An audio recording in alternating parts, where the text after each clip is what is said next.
The Philippines, which just a few weeks ago was considered low risk, is now at moderate risk for the disease. Data presented by the Health Department show The capital, all island Manila, groups has been except placed under Mindanao the are tightest showing an quarantine upward curbs trend in as residents infections. fight for On two Wednesday, the things National they Capital badly Region need right now: a vaccine and economic assistance.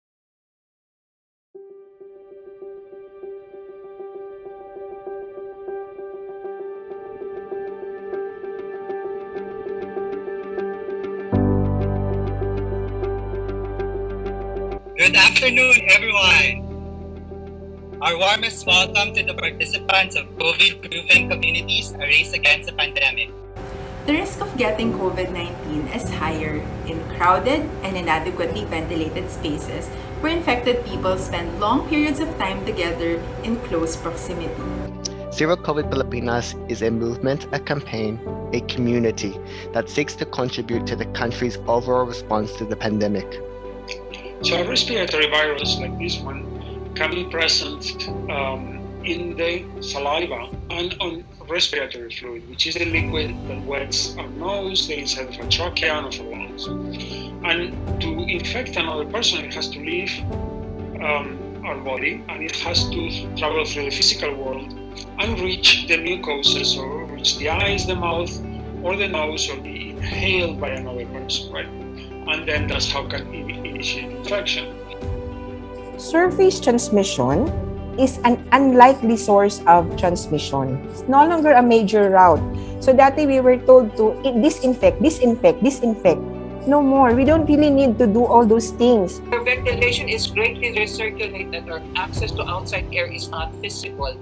Filters such as HEPA filtration air purifiers can be used to clean recirculated air, provided the unit is adequate for the size of the room in which it is installed in. That's why those filters are very, very important, and there should be proper maintenance following the manufacturer recommendations. Another part of the study says that face shields when worn with masks does not have a difference when compared to wearing masks alone. Even so, some experts are still interpreting it as having that extra layer of protection.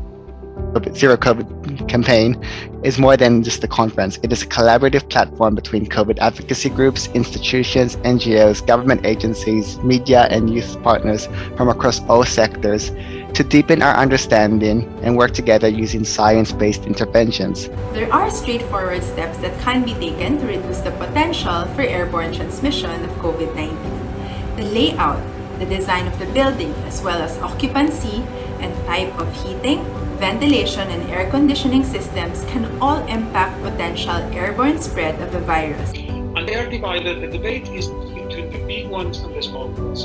In this field, the big ones are called droplets, the small ones are called aerosols. And they are different in their behavior. The big ones are big enough that they travel through the air like a projectile. And, like two people are talking, and then these droplets travel like a projectile, and they can infect if they hit the other person inside the eye, in this very small part of the nostrils, or inside the mouth, and then they can initiate infection. We use a formula to determine the maximum allowable capacity per business time. So for example, 100 square meters yung restaurant, tapos may multiply mo siya by a certain figure that we got from the Green Building Code guidelines. And then kung ano yung allowed percentage niya under the quarantine classification, and then you come up with a maximum capacity of 15 people. Tapos yung max capacity na to, ilalagay sa may pintuan para easily ma-check kung lampas ka na ba sa maximum capacity ng establishment. Stay at home if you don't really need to go out. I mean, there are so many ways to connect with your friends. Do you really have to go out and have coffee every so often? Get yourself vaccinated. If you have not been vaccinated, convince your friends to get themselves vaccinated. The youth play a vital role in demanding better governance and leadership from our elected officials, because now, more than ever, we saw how crucial our decision makers are in the context of COVID-19. It revealed the lapses in our public health care, economic capacity, and other matters of political priorities.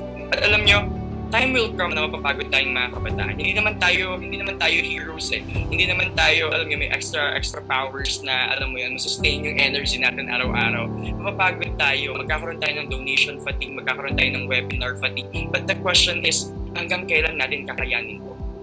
Kasi hindi sapat yung passion natin. Hindi sapat yung galing nating mga kabataan. Kailangan na ma-match ito ng better services and policies from the government.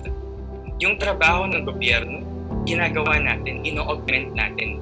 Pero time will come na mauubos yung resources natin. At sino yung may resources? It's the government. Yung kaban ng bayan kailangan gamitin para sa mas maayos na serbisyo para sa bayan. Something that really struck you and ignited something in you. But what I hope more is that after this webinar, you will start doing something at the very minimum to COVID-proof your immediate circles. You are here today because you want to make a difference and help save lives.